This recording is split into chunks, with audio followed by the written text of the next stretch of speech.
En ce qui concerne cette question de parrainage, nous, au sein du Front pour la citoyenneté et la justice, on a fait une déclaration là-dessus. Lors de la dernière réunion du bureau politique de notre parti, on a publié une déclaration et on a soulevé ce point en disant que c'est inacceptable que soit l'administration, soit les partis politiques influencent les maires et les conseillers en ce qui concerne le parrainage. La loi est très claire. C'est le maire en tant que maire et le conseiller en tant que conseiller qui prend la décision de parrainer ou de ne pas parrainer ce candidat.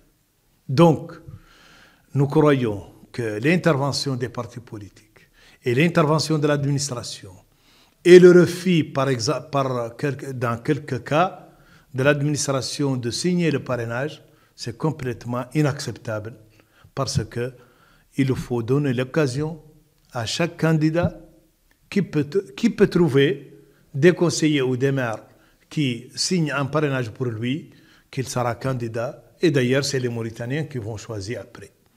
En démocratie, il ne faut pas mettre le charrier devant le bœuf et essayer, avant la voix du peuple, de refuser quelqu'un ou de donner l'occasion à quelqu'un. Les maires, les conseillers, c'est eux qui ont l'autorité judiciaire de prendre la décision, les partis politiques, parce que si la loi n'a pas dit les partis politiques autorisent le parrainage. Donc, c'est les conseillers et les maires qui prennent la décision. Ce sont des élus du peuple. Tout élu, après qu'il est élu, il est devenu représentant de la population. Pas d'un parti politique. C'est vrai qu'il est présenté par un parti politique, mais représentant. Le maire, c'est un maire pour tous les gens. Il n'est pas un maire pour son parti. Le conseiller, c'est un conseiller d'un conseiller municipal pour tous les citoyens, pas pour son parti.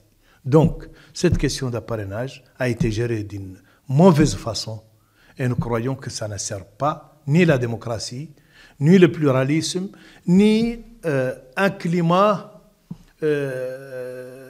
compétitif au niveau des élections présidentielles. Tout le monde voit à quel point notre démocratie aujourd'hui, électoralement parlant, est par terre, spécialement lorsque même les restrictions que compose la loi sont en plus accentuées par le comportement de l'administration, qui ajoute des restrictions supplémentaires à celles qu'impose la loi. Donc on se retrouve dans une situation où, en vérité, le parrainage est devenu purement et simplement un filtre politique pour que ceux qui veulent être candidats doivent passer par l'accord préalable du parti majoritaire dans ce pays. Ce qui est une absurdité totale, en plus du fait que le jeu administratif intérieur, totalement irrationnel, fait qu'il y a maintenant des 2 poids et 2 mesures comme étant quasiment une règle générale. Nous sommes confrontés au problème de parrainage tout le long du fleuve.